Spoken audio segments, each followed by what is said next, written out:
Thank you, Madam Speaker, and I thank the gentleman for yielding.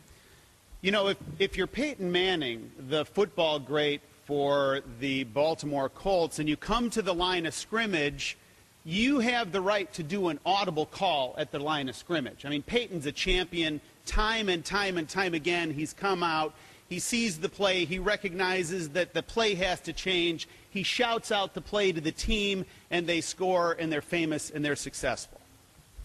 Unfortunately, Madam Speaker, we don't have any Peyton Mannings on the other side of the aisle who are driving this process. In other words, there's nobody that has the breadth and the depth and the comprehensive understanding. There's frankly nobody in this chamber that has that.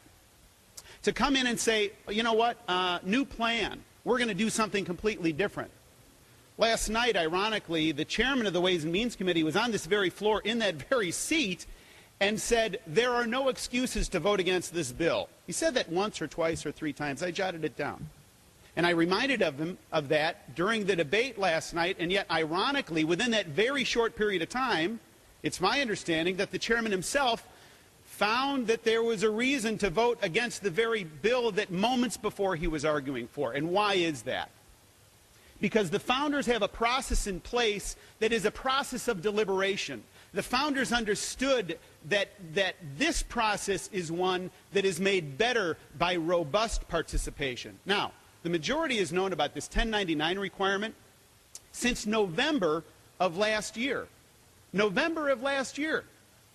And yet, what have they done? They have stifled the minority. They have said basically, no. We've got this all figured out. You Republicans, you just continue to press your nose up against the glass and look in and mouth suggestions, but we're really not interested in what you have to say. All right. Then there's a revelation. The public gets to see this 1099 requirement, and they recognize this is a disaster. We had friends on the other side of the aisle minutes ago recounting about how bad this is going to be for farmers and small businesses. And you know what? They're right. 1099 requirement is absurd. The 1099 requirement, I would submit to you, is the result of line of scrimmage audible calls by the majority. Now, it doesn't have to be this way. Mr. Camp laid out a very articulate process moments ago about how best to improve this. And this is an underperformance. This is an underperformance. The chairman said that we shouldn't be surprised by things that are in this bill. And frankly, I'm not surprised by anything the majority does. I've seen a majority run roughshod over process in the name of a better product, and time again it has fallen short. And so here we are, basically with an admission that Obamacare is fundamentally flawed in this sense, a mandate on business. I promise you, there will be efforts in the future to revisit other parts of Obamacare, the individual mandate, the employer mandate, health savings account taxes, and on and on and on. All things that the American public has been speaking out, and they're even calling right now.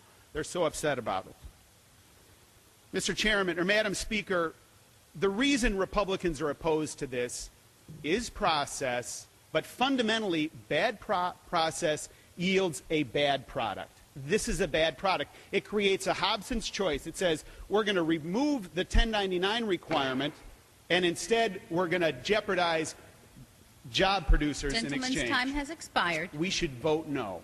I yield back.